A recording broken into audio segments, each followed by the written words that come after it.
Hello, my name is Claire Frederick, and this will be my artist presentation. I grew up in Newcastle, Washington, and I currently go to school in Bellingham at Western Washington University, looking to start the BFA this upcoming year. Um, I am generally a painter and a fiber artist, as well as just generally mixed media. Um, I'm going to start. Um, in 2018. This was kind of for my AP concentration in high school, where I had to choose a theme that I had to create 12 artworks around. Um, and what I chose to do for that is I, well, at the time, I really thought I was going to be an animator. So I was really exploring kind of a more narrative um, perspective through art.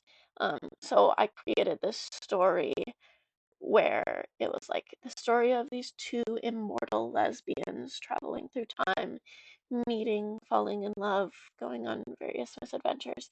Um, this and each art piece was a snapshot every decade of what they were doing at that time. So this was the very first one I did. This is the 1880s, so kind of Victorian times. And I liked to represent one is the blue girl and one is the yellow girl. Um, and at this time they didn't really know each other. But the blue lady was kind of, I believe in the 1880s was when electrical streetlights started being implemented in the United States. So she's kind of working maintenance on one of those. Um, And yeah, this I was really proud of. I did this almost entirely with a palette knife, which thought was really fun. And I love playing with light and restricted color schemes and all that fun stuff. All right, so this is another painting from that series. This was the 1920s.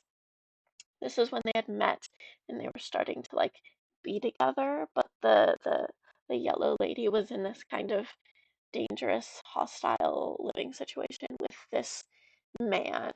I kind of left it vague who he is to her, whether it's like a love interest, a husband, a father. Um, but he's kind of controlling her in a way.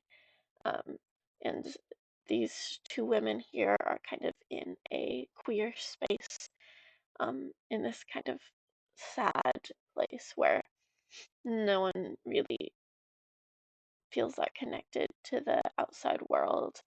Um, and I really liked showing like kind of that ominous guy kind of to the right of the cigarette smoke in the background. And I was inspired by like Art Nouveau for this one. This one was a few decades later in the 1960s. This was less a screenshot of like, not a screenshot, a snapshot of what they were doing, but more so how they were feeling at this time. This was, I wanted this to be a representation of how isolated they would have felt to be kind of frozen in time in this like black and white old time, while the people around them, the like more real feeling people to them, were growing old and like dying and like living true and full lives while they were kind of stuck, feeling isolated from the people they even once knew. Um, and I, of course, was inspired by the more psychedelic art of the 1960s. This was for the 1980s. This wouldn't be at all possible, I don't think, but you know, it's a fun fantasy story. And I had the blue lady essentially get um drafted or like forced to go to war for whatever reason for Vietnam, and she was kind of trapped. And this is after she kind of got home and she had like seriously injured her hand or her wrist and like had to get it like cut off, or she has like a prosthetic or like whatever. I don't know. Um, but yeah, so this is them sitting together kind of in that sad state. This is also when I like first got diagnosed with like pretty severe arthritis in both of my wrists. So I was kind of feeling some of that emotion and letting it fuel my work. Um, this was a piece I did in 2020. This I did. This is when I was in like a long distance relationship with my ex, and it was also like the first summer of the pandemic. So I was feeling very isolated, and I just needed something to like put my like soul into to make me feel productive and like I was doing something because I could not see or talk to him really for like months at a time. It was military. It was kind of strange, but like whatever. I'm very proud of this painting. I love doing like restricted color schemes and like beautiful, colorful portraits. I think it's really fun, and this kind of reunited that like love in me. Um, oh my gosh, this project I was so excited about. Um, this I had thought of a couple of years prior as just kind of like almost a scientific model of the electromagnetic color spectrum. Um, so red to violet and black to white being like the degrees to which the waves would bounce back in your eyes, white being all of the color light is being mixed and bounced back to your eyes in like the same rate per color, and black being the same rate per color is like not bouncing back to your eyes and it's kind of being absorbed, and like all the variations in that spectrum and how they interact with the colors. Um, this was really fun because I didn't really know what shape it was going to be until after it was done. So I got to kind of make it and then be like, whoa, it's like a pyramid, kind of. I don't know. That's just kind of the triangular shape it almost made. Um, but yeah, very proud of this one. I watercolored each of those strings separately, and it took a while, but I'm just so proud of it. Um, this was one of the first image weaving um, tapestries I did. Um, this was just like some fluffy clouds, but it got me back excited about weaving, which will lead to some of the things that I will make later. Um, this was a project I did prompted by like gifting. Um, I was kind of analyzing my experience with disability, specifically when it came to my like arthritis in my hands. Um, I told you I got diagnosed back in 2019, but by this time it had been 3 years and I had been medicated and I've had to go through a lot because of it. And I wanted to like gift these little lids to my classmates and essentially split my disability 15 ways. And I kind of quantified how many shots I've had to do, like injections, pills I've had to take, um, how all the symptoms, all of the range of motion issues, the pain issues, the weird development issues, like everything. I wrote it all down and I split it 15 ways. So everyone got to have a little arthritis taster. Um, but yes, very proud of this one. Um, and I put them on lids because I have a really hard time opening lids sometimes because of my hands. This is a kind of totemish timeline of all the important people in my life. I really like to symbolize people with color a lot. So at the very top, I started with my mother because she birthed me, so she gets to be first. And then at the very bottom, I like put some people who couldn't I couldn't tell if they were going to be influential yet, but I was hopeful and I was excited about these people.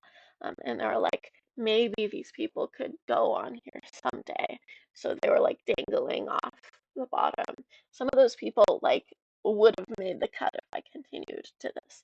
Um, but I made tags with people's names and the year on it, and I also added like little trinkety symbols to them.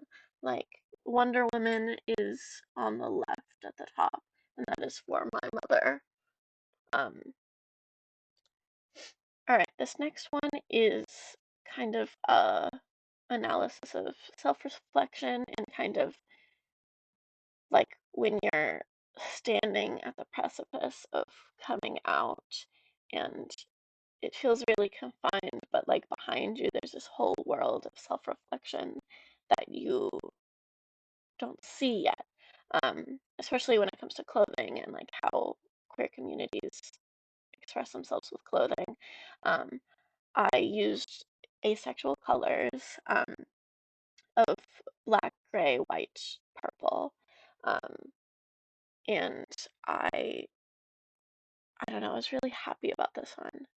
And then this next one is kind of post coming out, like creating who you want to be.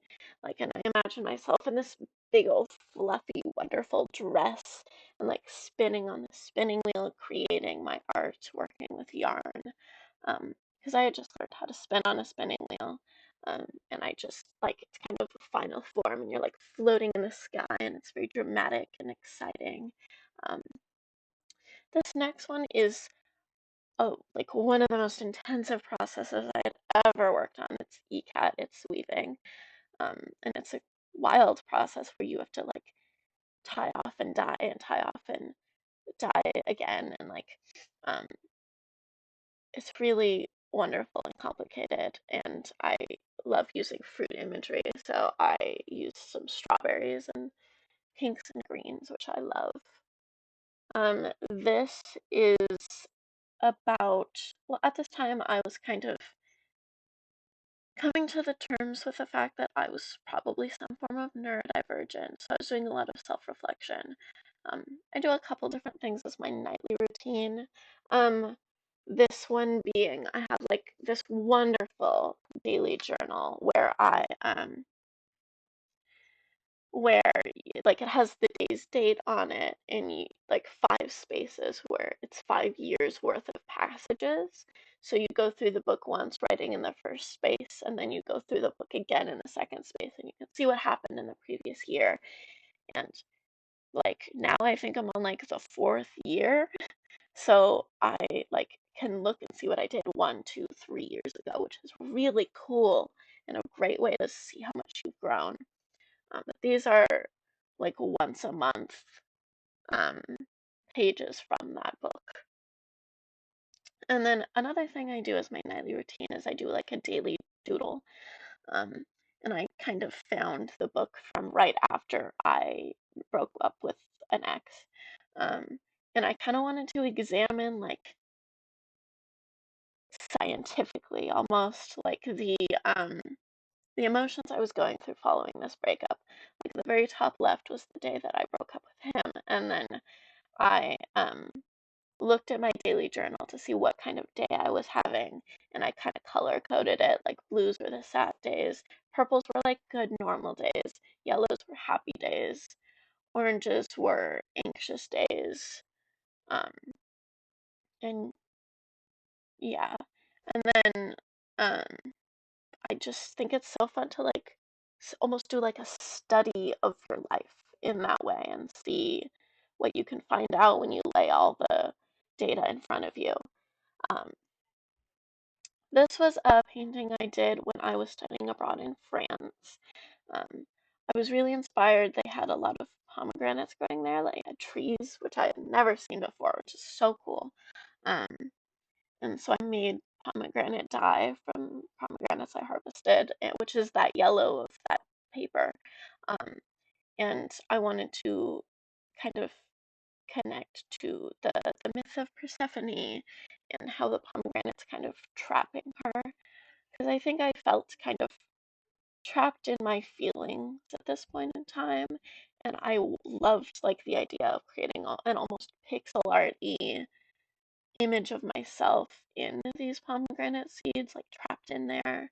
Um, and I was very proud because some people didn't think I would be able to pull it off and accomplish both the pomegranate picture and a clear portrait, but they they were like, "Yes, you did it," and I was very proud and excited. Um, but yes, I'm very proud of this one I love doing a pretty colored portrait, so I like had a great old time. All right. So next is a project I am really excited about. I was again continuing my process of like coming to the terms of being neurodivergent and looking at my past. And I like created symbols through some like often difficult memories that I had, and I created this into this like almost childlike form. I like made myself a kind of circular loom with an embroidery hoop and like a lot of thumbtacks, and I like strung it up myself, and I um, took it to France in on a plane in my um, on my like carry-on or whatever, which was kind of wild but fine. And I did circle image weaving for that. And I wanted to go through kind of the symbols. So the first one being an alien. I feel like when I was a kid, I felt very isolated from my peers. I like to make the joke that I felt like I was pretending to be a kid, which is true in a lot of circumstances. So I felt very alien in that way and kind of separate from my peers. On the right, I have like a representation of social issues. I was terrified to speak on the phone. Um, and then I have these two being representations of like intense interests I had, um, like rocks and minerals, and then like bugs. Um, yeah, so just like really intense interests I had, almost like special interest adjacent. Um, and then here's our representations of my sensory issues. Had a lot of issues with shoes and socks and footwear. Um, and like left, I have a Croc because that was like one of the only shoes that I would be able to wear because if it was too tight, it would like really, really bother me and make me upset. Um, and then on the right, I have socks, which is a similar thing. I had to wear like really fuzzy socks because normal socks and the texture and how tight they were like would make me upset. Um, and I'm going to and I made these and they were kind of weird and bulbousy shapes, and then I was like, okay, I'm gonna make them into pillows and see what happens. So I made them into pillows, and then I arranged them into this like kid-like form, and I attached them, and I was like, oh my gosh, suddenly I'm attracted, I'm like attached to this thing, and I just it was such a like wild experience where I was like, oh my gosh, this is a representation of all of my like kind of hard childhood memories, and like it's like a huggable thing, and I think it's really powerful to be able to hug something that is like so uncomfortable and like even something you can dislike about yourself for like a long time or like wrestle with a lot, and I think it just I don't know, it just means a lot to me. And the next is some pieces I did for submitting to the Watka Museum gift shop for I was TAing for Seiko Purdue. Um, and I continued with kind of pomegranate imagery, and this is Katazome, which is a really interesting resist paste process, which I really love. I think it's wonderful. Um, and then this next project was for like kind of continuing my narrative work. It had been a few years, but I was really excited about it. I made this like cardboard like little house, and I like made the walls all like a fun crochet um blankety thing. Like I pinned it all up there, and I used these little stuffed animal guys that my friend had made me out of like felt. Um and I moved them around in this house to see if I could tell a compelling family dynamic or story based on it. So this one I had one of my monsters like kind of taking a little bath, while this other character kind of looms in the background ominously. Um, this next one of my characters is like melancholically like looking out the window, and like in the background there's the family picture that's kind of almost falling off the walls. Um, and then this one I kind of wanted to make it a bit cinematic-y. My like test was over on the right, like bottom right, but I do like the black and white a lot. Um, and I had this be like a dinner scene, and I think the red really brings out how like scary I wanted this guy to look, even though he's just like a stuffed animal guy with like a little wings and a party hat and like a lot of eyes. Um, but I wanted to like make him look really threatening and scary, even though this is a very soft house and a soft characters and a soft environment. Um, and then this is my last one. I wanted this to be the guy melancholically looking out the window, and the guy was in the bath and at the dinner scene, and they're kind of sharing a sweet moment, kind of separated from the more ominous character in the household, where they're kind of sitting together and like kind of bonding in like this really like wonderful, peaceful moment. And I wanted the colors to be very sweet and safe and like kind of we're gonna get through this, you know? Um, but yeah, that's the end of my presentation.